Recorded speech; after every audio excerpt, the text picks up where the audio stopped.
Merci beaucoup pour cette très belle présentation. Ces deux présentations qui montrent l'engagement de l'intégralité du système éducatif dans la dynamique une seule santé, la dynamique de promotion de la santé et en tout état de cause sur tout ce qui peut équiper des citoyennes et des citoyens pour agir individuellement et collectivement en faveur de la santé. Alors, on arrive au bout de cette table ronde. Il nous reste à faire le point sur ce que vous, public ici ou en ligne, avez proposé comme étant les éléments clés, et donc on va passer le WooClap, les éléments clés pour passer des paroles aux actes. On a eu énormément d'exemples et Marie-Pierre Sauvan-Rochal a rappelé également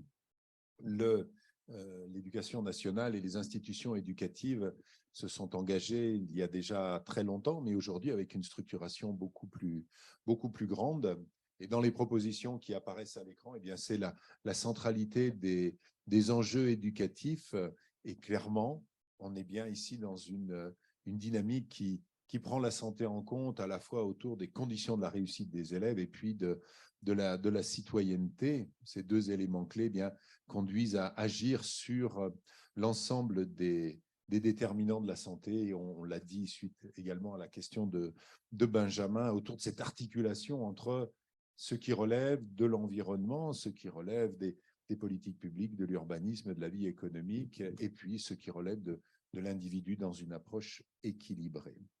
Je crois qu'il y a une forme d'unité dans tout ce qui a été dit, et il nous reste maintenant à passer la parole à Sripap, tout simplement, pour quelques éléments de conclusion. Qu'avez-vous appris aujourd'hui et en quoi cela renforce-t-il finalement votre engagement autour des enjeux d'une seule santé? À vous.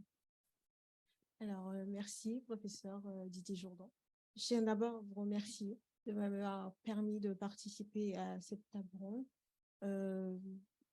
D'où a découlé des échanges riches.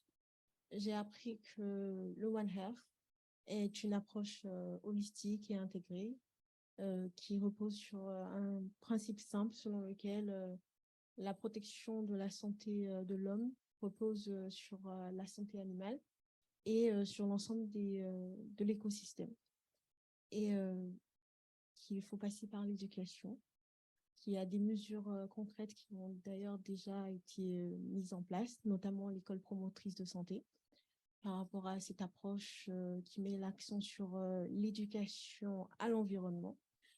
Et donc, je pense qu'il y a encore du travail à faire en matière de sensibilisation sur le concept à l'échelle nationale, internationale ou même mondiale, si je peux le dire comme ça. Et que nous avons la responsabilité d'encourager la mise en œuvre concrète de ce concept. Et donc, voilà, je vous remercie. Merci beaucoup pour cette remarquable.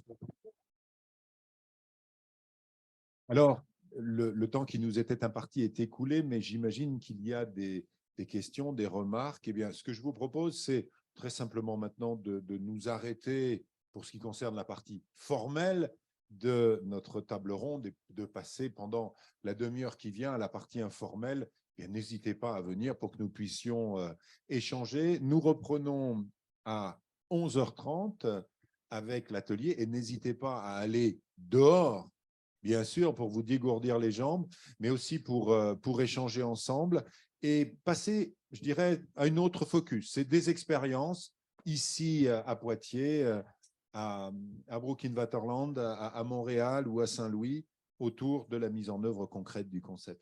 Merci à vous tous et bravo à tous nos participants et à vous pour vos contributions.